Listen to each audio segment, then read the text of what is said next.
Olá, boa tarde. Uma pessoa é assassinada a cada 9 minutos no Brasil. Isso significa que enquanto este programa estiver no ar, 3 pessoas perderão a vida. O que há por trás desses números e como combater essa violência? O Anuário de Segurança Pública mostra que 160 pessoas foram mortas por dia no ano passado. São mais de 58 mil vidas tiradas de forma violenta em 2015, número 1,2% menor do que o registrado em 2014. Vivemos uma guerra. Entre os anos de 2011 e 2015, quase 279 mil pessoas foram assassinadas no Brasil, mais do que o conflito na Síria, que no mesmo período provocou a morte de 256 mil pessoas. Na prática, a maior parte das pessoas que morrem são os matáveis, são aquelas pessoas que são vidas que importam menos. Então, a maior parte das vítimas são jovens negros que residem nas periferias dos grandes centros urbanos. Policiais brasileiros mataram 9 pessoas por dia em 2015. 3.345 assassinatos em todo o ano, um aumento de 6,3% em relação a 2014. Os policiais também são vítimas. 393 agentes que estavam em serviço ou de folga foram assassinados, 16 a menos do que em 2014. O Estado brasileiro sempre respondeu com violência às demandas do cidadão, porque ele teve uma polícia que sempre atendeu os interesses do Estado e nunca uma polícia que foi pensada para garantir cidadania.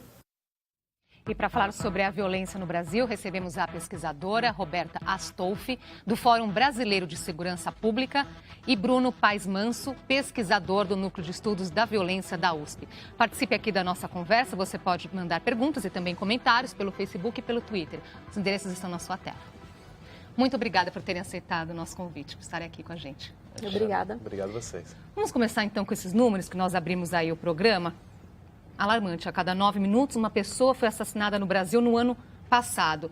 São números aí, como colocou a reportagem, de uma guerra, Roberta. Sim, são números de uma guerra, de um país que não está em guerra e que mantém números muito altos ano após ano. E que eles vieram num crescendo aí já há bastante tempo. Nem tudo são más notícias. Nós temos talvez uma estabilidade agora, a gente vê uma pequena diminuição no número de mortos de 2014 para 2015, ou a gente está vendo uma estabilidade, uma pequena flutuação, ou talvez a gente esteja vendo mesmo uma pequena redução. Uma parte disso a gente pode refletir que existe solução, né? Elas são difíceis, elas não são simples e não tem receita de bolo. Mas a gente viu, comparando esses dados, que vários estados tiveram redução entre 2014 e 2015 nas taxas. E a maior parte, entre 8 estados hoje que têm programas de redução de homicídios, houve redução nesses estados. Apenas Pernambuco e mais um estado não tiveram essa redução. E no caso do estado de Pernambuco, eles já vinham há muito tempo com uma redução consistente e aparentemente o programa não foi tão bem monitorado nesses últimos anos, talvez tenha tido aí um problema, mas sim a gente pode correlacionar. Eu acho que podemos então começar por aí, então, por um aspecto positivo, né, que os números aí do anuário trazem também. Você falou aí de alguns estados que tiveram redução. Nós temos aqui Alagoas, Bahia, Ceará, Distrito Federal, Espírito Santo e Pernambuco, Rio de Janeiro e São Paulo, que tiveram aí essa queda na taxa de homicídios. Então, como a Roberta disse, a solução, que é uma boa notícia. O que nós podemos destacar aqui? É que se deve esse resultado desses estados que tiveram essa queda, Bruno? Eu acho que São Paulo é o caso mais conhecido e mais contundente. Agora o Nordeste começou a crescer, ao mesmo tempo alguns estados já conseguiram enfrentar. Tem algumas discussões que são feitas na literatura internacional e que são políticas públicas que vêm sendo replicadas. No que diz respeito aos governos e aos trabalhos da polícia militar e polícia civil desses lugares, o pessoal chama de dissuasão focada.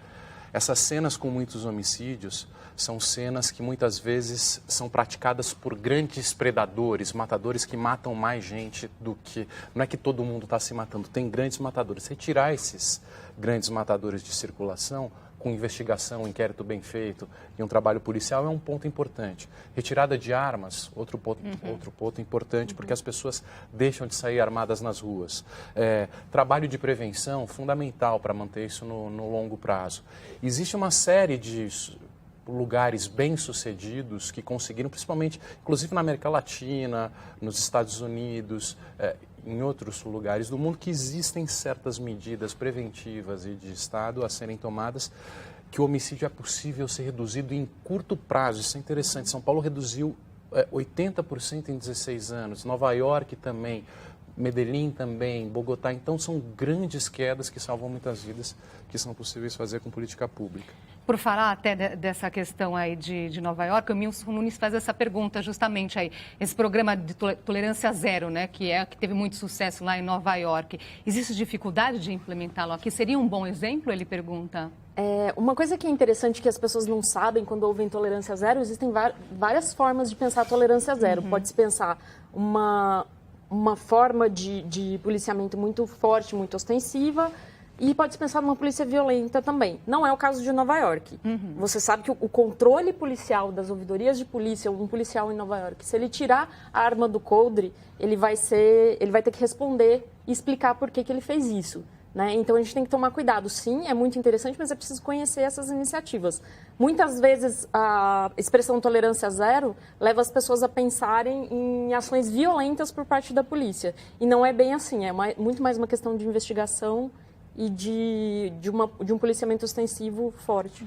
E Nova York fez uma grande depuração nos policiais corruptos que existiam, violentos. Isso foi retirado também das ruas, foi feita uma limpeza na polícia de oficiais e praças que tinham algum problema na ficha, na carreira, né?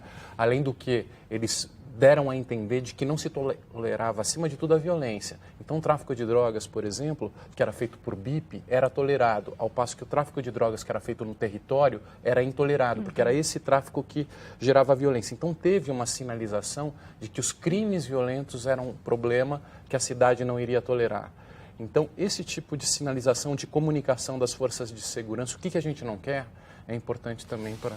E aí vira o marketing tolerância zero, mas foi muito além da tolerância zero. Tem um outro ponto aqui que a pesquisa do Fórum traz, eu gostaria que vocês comentassem, que a cada dia ao menos 9 pessoas foram mortas por policiais. É preciso, de certa forma, então, rever também a atuação dos policiais?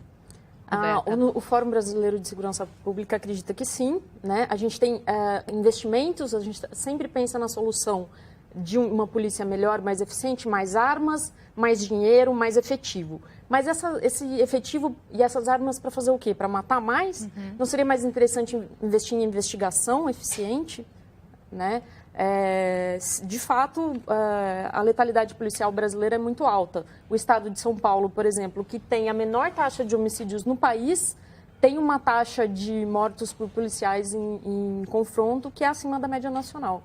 O Herbert Passos, tem bastante gente aqui já participando da nossa conversa sobre essa questão da violência policial. Ele pergunta quem é que sofre com a violência policial, quem é que está morrendo com a violência policial? Bom, isso é inegável, são os pobres, moradores de periferias, negros acima da média, mais de 70%. Ele pergunta, são os que seguem a lei ou os que vivem do crime? Eu acho que muitos, óbvio que se você está numa carreira criminal, os fatores de risco de você ser abordado pela polícia e sofrer algum problema é maior. Só que as injustiças produzidas pela violência policial são enormes. Uma senhora que eu conheço, que eu acompanhei, a filha dela grávida de 9 meses e o genro foram mortos por suspeitos de serem policial, mas o caso nunca foi esclarecido. Então são casos, injustiças que a violência acaba produzindo,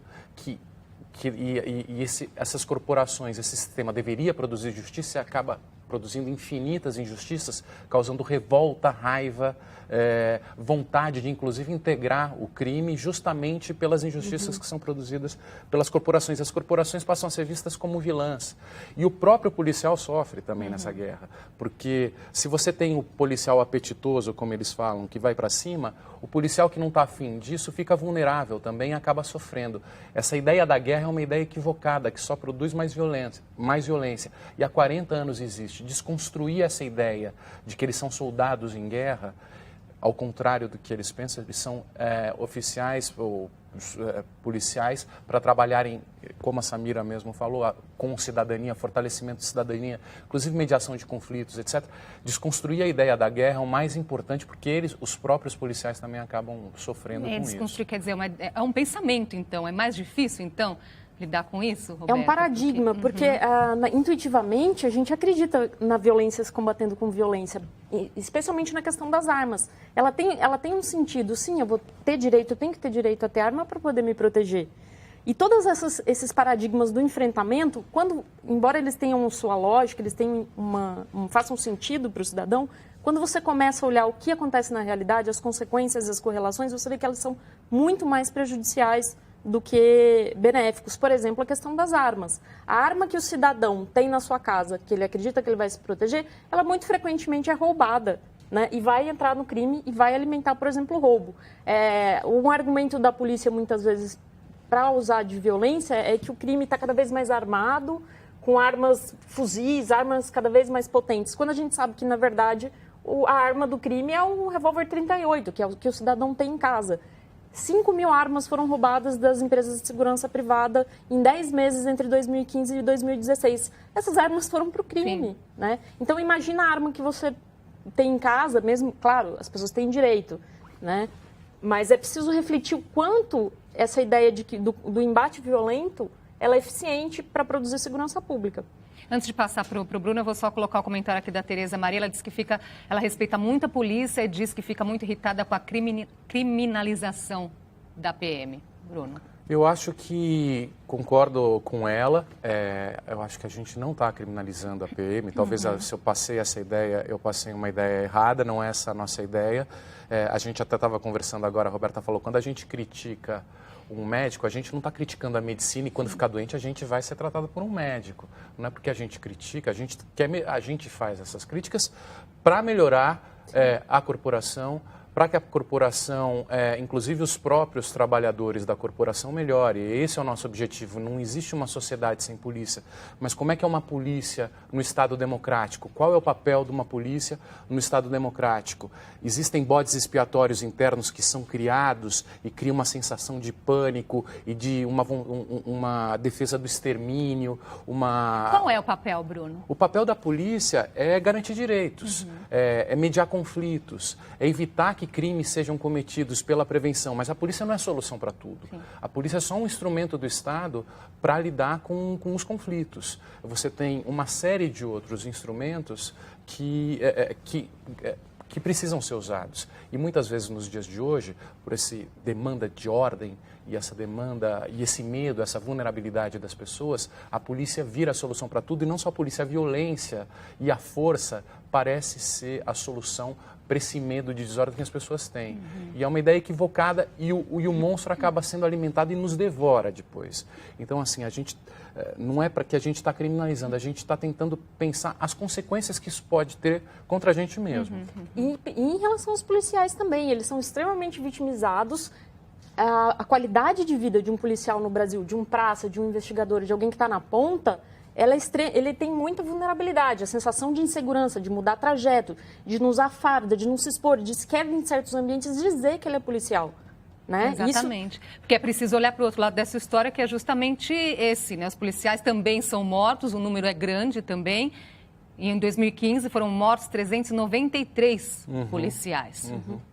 Agora, há quem defenda que a impunidade é a grande responsável, no sentido de que há uma audácia maior por parte dos criminosos, que isso levaria os policiais a precisarem agir mais. Qual impunidade a gente está falando? Existe uma impunidade? Existe. Quando você pensa que a maior parte dos homicídios não são sequer elucidados, né? O poder de investigação da polícia ele é baixo, primeiro porque o crime de homicídio ele realmente é difícil de investigar, né? Uma pessoa que comete um crime tão grave, com uma pena tão grave, não vai deixar tantas pistas. Mas, para além disso, você tem as cadeias lotadas, principalmente em relação à política de drogas, né? Então, a gente continua produzindo violência com algumas medidas que nem sempre são as melhores. O Brasil é o país da impunidade e o quarto país que mais aprisiona no mundo. Então, que impunidade é essa? Isso é interessante, é um paradoxo interessante. Apesar da gente ter a sensação de sermos o país da impunidade, é o quarto país que mais aprisiona. Então, como é que o sistema de justiça e de segurança está funcionando?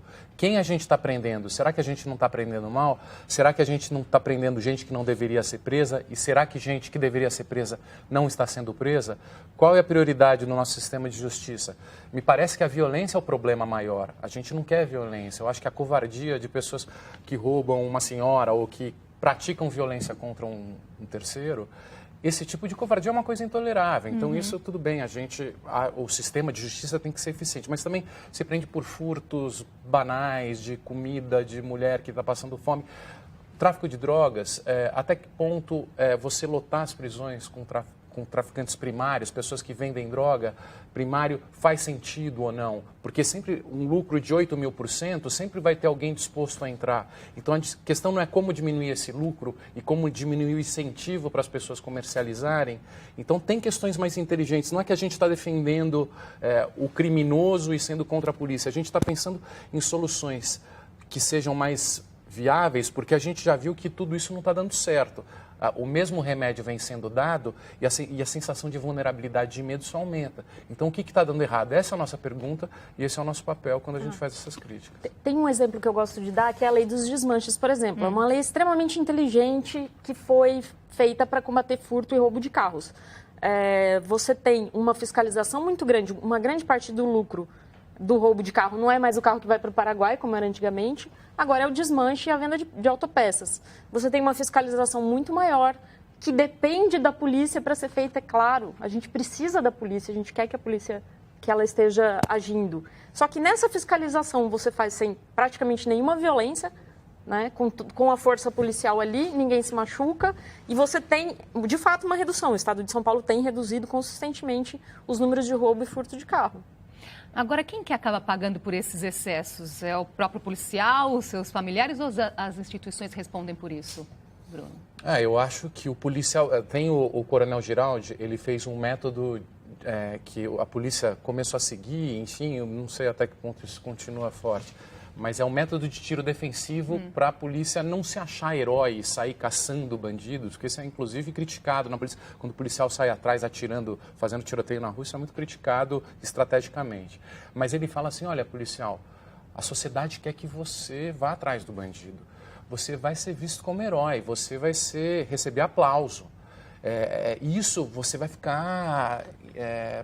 admirado com isso, vai querer preencher essas expectativas. Só que quando você cometer o excesso, quando você matar, quem vai estar no banco dos réus é você e todo mundo que bateu palma vai virar a cara para você. E a sua família vai ficar abandonada. E você vai perceber o erro que você praticou e aí já vai ser tarde para eu falar. Então, não deixe se levar pelos aplausos, que as pessoas querem sangue. Só que quem vai cometer o erro é você e você vai pagar sozinho vai pagar por isso. No banco dos réus. A família vai ficar abandonada, a polícia não vai dar nenhum respaldo e a partir do momento que ele é pego em flagrante com vídeos, porque assim, tem muitos casos de homicídio, são mais de 800 praticados em resistências seguidas de morte. Mas quando tem uma imagem do policial matando, normalmente o processo segue. Boa parte fica meio, deixa de lado, vão engavetado, mas quando tem imagem ele paga. E aí a polícia vai para cima e ele fica abandonado, a família fica abandonada e é um esculacho enorme. Então, o Coronel Giraldi fala isso, quando ele tenta alertar os policiais a não partirem para o extermínio, não partirem para o excesso, não partirem para o crime, porque ele vai pagar. Nós vamos precisar fazer uma pausinha aqui na nossa conversa, a gente volta já.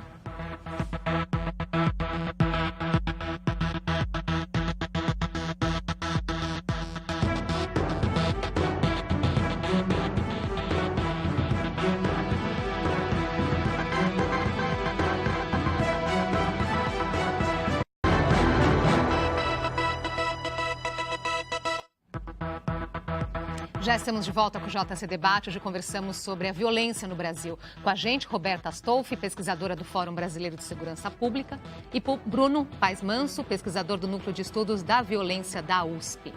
3 entre cada 4 brasileiros temem ser assassinados. Pesquisa sobre segurança feita pelo Datafolha revela também o medo que os jovens têm da polícia.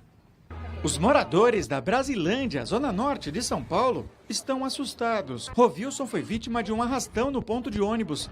Ele se sente numa zona de guerra. Naquela mesma situação de palestinos, de pessoal do Oriente Médio. A diferença é que em vez de cair uma bomba e derrubar o prédio, pode vir um louco qualquer aí e dar um tiro na minha cara. Priscila também tem medo de morrer num assalto. Tá dando medo de perder a vida por causa de um celular, um relógio, qualquer outra coisa. O medo de ser assassinado é um sentimento que atinge 76% da população. Os dados são de uma pesquisa do Datafolha, encomendada pelo Fórum Brasileiro de Segurança Pública.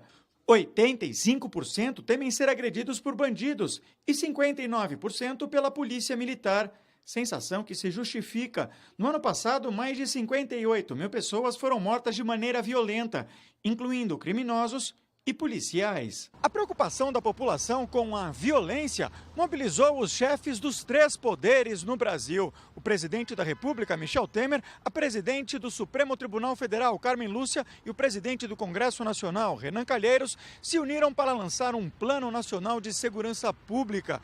Os 2 objetivos principais são a redução do número de homicídios e da violência contra a mulher. O plano ainda não foi detalhado e está sendo negociado com secretários de segurança dos estados. Por enquanto, o ministro da Justiça informou que vai reforçar o policiamento das fronteiras, investir no sistema penitenciário e convocar 7 mil policiais da Força Nacional de Segurança que estão na reserva para reforçar o policiamento nas capitais. Por enquanto, é uma declaração de princípio que vai na ideia da integração dos chefes de poder e órgãos de Estado, essa é positiva, e nos demais de ações que precisam ser detalhadas para que a gente possa avaliar se elas serão efetivas ou se, na verdade, serão mais do mesmo. Nós vamos comentar essa questão do plano, mas antes, esses números aí que mostram, Roberta, que a nossa população vive com medo. Sim, as pessoas têm medo. A gente sabe que os crimes eles têm território, né? Varia o tipo de crime, o perfil da criminalidade em cada local. Crimes patrimoniais, em geral, a gente pensava que estavam nos lugares mais ricos, a gente está vendo que não necessariamente. A gente já viu os testemunhos das pessoas na periferia sofrendo roubo, né? O roubo à mão armada, que é extremamente violento você ter uma arma apontada para você.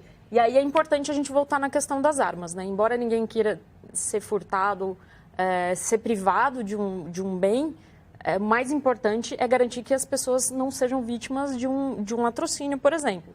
E aí a questão da circulação de armas, voltamos a pensar. O ministro falou aí foi falado sobre a questão das fronteiras. Sim, é importante controlar a entrada de armas no país, isso a gente sabe que é. Mas eu volto a falar, a maior parte dos roubos cometidos são cometidos com revólver 38, produzidos no Brasil, muitos deles roubados das pessoas que têm arma legal em casa, né? Então, claro, uma das questões eficientes da política de segurança pública de São Paulo dos últimos 15 anos foi justamente fazer valer o Estatuto do Desarmamento, porque não adianta estar só na lei. Existe uma fiscalização e uma apreensão muito grande de armas, tirar armas de circulação, armas legais, evidentemente, que estão em circulação de forma irregular. Bruno. Essa questão da retirada de arma, o pessoal fala, mas você só vai retirar a arma do cidadão de bem que quer se proteger. Mas em São Paulo, quando tinha muito assassinato, o que acontecia? Eu cheguei a entrevistar alguns homicidas e eles falavam, eu nunca vou com a camisa para dentro da calça, na rua, porque eles têm que pelo menos achar que eu estou com a arma embaixo. Porque se me encontra alguém, algum desafeto, saía o tiroteio e um deles morria. Então, quando as pessoas foram proibidas de sair com um revólver na rua, isso já evitava que aquele olhar torto de alguém que pudesse estar armado e que provocava a ação violenta da outra pessoa que matava antes de morrer, já baixasse o clima e as pessoas parassem de se matar nesse olhar cruzado de supostos e prováveis homicidas. Então você diminui esse homicídio banal e de 5 segundos que não dá tempo para pensar, que acaba dando uma assentada no ambiente. Então você retirar a arma de circulação, você faz com que as pessoas não saiam de casa armados, isso dando um tempo para pensar, isso já é suficiente para reduzir muitas mortes. Pois o Gabriel, via Twitter, ele está continuando justamente nessa conversa, né? Falando proibir o armamento é a solução, ele fala assim de como então coibir, porque o crime tem acesso a elas, ele coloca aqui. Justamente o que a gente está falando, a polícia de São Paulo é um dos exemplos que faz grandes apreensões de armas, e quem está circulando com arma por aí não é o cidadão que está se protegendo, é o criminoso. Né? E realmente isso teve efeito, o número de homicídios diminuiu bastante. Agora, o que esperar desse plano de segurança que deve ser lançado pelo governo? Eu acho que quem pode ser contra a redução de homicídios? Eu acho que é uma bandeira política que toda a sociedade vai levantar e vai aderir. Agora, falta justamente alguém assumir essa vontade política de falar: o Brasil tem que deixar de ser o país onde mais se mata no mundo. O Brasil é o país onde mais se mata no mundo. Isso é vergonhoso, é uma vergonha. A gente não tem motivo para se matar. Não existe nem isso. As pessoas se matam por nada. Não se mata por questões políticas, religiosas, étnicas, raciais, que transcendam o indivíduo. Elas matam por questões vulgares, idiotas. Então, quem que pode ser contra isso? E você assumir politicamente esse desafio, uma meta de reduzir 50% dos homicídios em tantos anos, é um desafio que toda a sociedade tem que... Então, assim, o primeiro passo é assumir essa bandeira politicamente. É uma bandeira que ninguém tem como ser contra. Não é reforma da Previdência, não é, né, que tem toda uma discussão, sempre prós e contras e tal. Não. Diminuir a morte e deixar de ser o país que mais se mata no mundo é urgente. É urgente. Então, eu acho que primeiro passo... Eu sou cético, porque hoje a gente não acredita em político mais, né? Eles dizem que vão fazer, será que vão fazer? Será que eles estão mentindo pra gente? Será que eles são confiáveis? Será que não são? Eu não sei. Enquanto eu não ver isso sair do papel, eu não vou acreditar. Então, assim, caso eles assumam, demorou para fazer. Mas, assim, a gente urgentemente precisa, alguém assumir, a gente não tolera mais ser o país que mais se mata no mundo. Acho que precisa ser... O que é positivo nessa iniciativa, que já tinha essa tentativa na gestão anterior, né, que acabou não evoluindo tanto quanto a gente esperava. O mais importante é que isso não seja... Que as pessoas, que os cidadãos acreditem que isso é importante, que isso entre na agenda do governo e das pessoas. E qual que é o papel do cidadão, então, nesse sentido? O papel do cidadão é cobrar, é se informar, é compreender, principalmente quem está sendo demagogo, né? Quando você só fala em mais arma, mais... claro que os policiais precisam de melhor condição de trabalho, ninguém está negando isso. Mas mais armas e mais efetivo para fazer a mesma coisa sem modificar os paradigmas, por favor, desconfie, né? Porque isso não necessariamente vai funcionar, provavelmente não vai.